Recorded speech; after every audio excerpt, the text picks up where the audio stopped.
about cracked nipples. I am Dr. Neeraja, fertility specialist from Hyderabad. So almost 10 pregnant పేషెంట్స్లో 3-4 members cracked nipples complaint చేస్తూ ఉంటారండి. ఏం reasons అయి ఉండొచ్చు? Main improper latching techniques. పాలు ఇవ్వడం సరిగా తెలియదు వాళ్ళకి. సో అలాంటి వాళ్ళకి కొంతమంది బ్రెస్ట్ పంప్ మిస్యూజ్ చేస్తూ ఉంటారు. అంటే అడిక్వేట్ సైజ్ వాడరనమాట. అలాంటి వాళ్ళకి ఇంకొంతమందికి ఈ బ్రెస్ట్ సైజ్ పెరగడం వల్ల అంత ఫ్లూయిడ్ అంతా అక్యుములేట్ అయి ఉంటుంది నిప్పుల్లో. సో దానివల్ల స్ట్రెచ్ అయ్యి కూడా ఒక్కోసారి క్రాక్డ్ నిప్పుల్స్ వస్తాయన్నమాట. సో వీళ్ళకి ఏం అడ్వైస్ చేస్తామంటే యాంటీబయాటిక్ క్రీమ్స్ అప్లై చేస్తాం. కొంచెం రెస్ట్ ఇవ్వాలండి.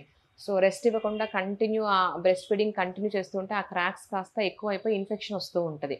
సో వీళ్ళను కోకోనట్ ఆయిల్ అప్లై చేసుకోవచ్చు, మాయిశ్చరైజర్స్ అప్లై చేసుకోవచ్చు, ఎనీ ఎమోలియన్ క్రీమ్స్ అప్లై చేసుకోవచ్చు అనమాట.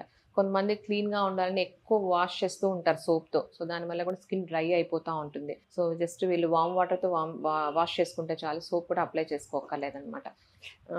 ఇంకొంతమందికి nip care ointments, emollient creams కానీ ఆయింట్మెంట్స్ అప్లై చేస్తాము, యాంటీబయాటిక్ క్రీమ్స్ అప్లై చేస్తూ ఉంటాము, అడ్వైస్ చేస్తూ ఉంటాము. ఇంకోటి ప్రాపర్ ల్యాచింగ్ టెక్నిక్స్. ప్రతి ప్రెగ్నెంట్ డెలివరీ అయిన తర్వాత వీళ్ళకి పాలు ఎలా వేయాలి ఖచ్చితంగా అనమాట మనం గైడ్ చేయాలన్నమాట.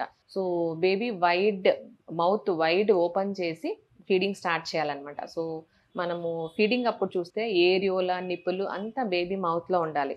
సో అదే గుడ్ ల్యాచింగ్ టెక్నిక్ అనమాట.